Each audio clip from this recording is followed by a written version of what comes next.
de l'Évangile de Jésus-Christ selon saint Jean, chapitre 1, versets 29 à 34. Le lendemain, voyant Jésus venir vers lui, Jean le Baptiste déclara « Voici l'agneau de Dieu qui enlève le péché du monde.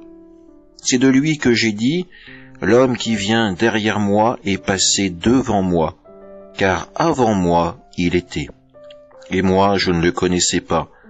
Mais si je suis venu baptiser dans l'eau, c'est pour qu'il soit manifesté à Israël. » Alors Jean rendit ce témoignage. « J'ai vu l'Esprit descendre du ciel comme une colombe, et il demeura sur lui. Et moi je ne le connaissais pas. Mais celui qui m'a envoyé baptiser dans l'eau m'a dit, « Celui sur qui tu verras l'Esprit descendre et demeurer, celui-là baptise dans l'Esprit Saint.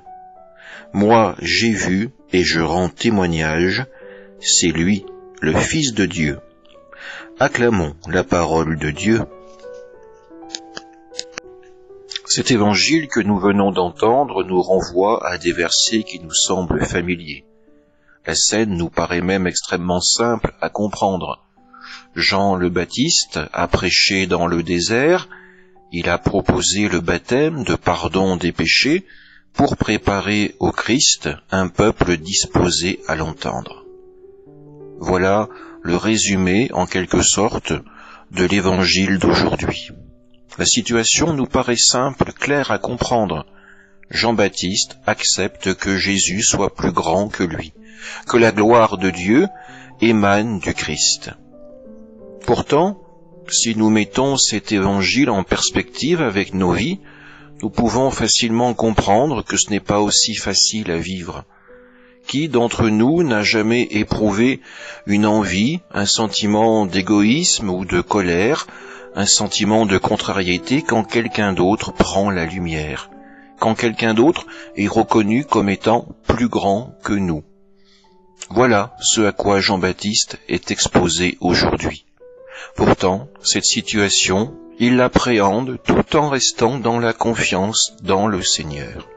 Il remet en ses mains ce qui est sa mission, ce qui est sa vie.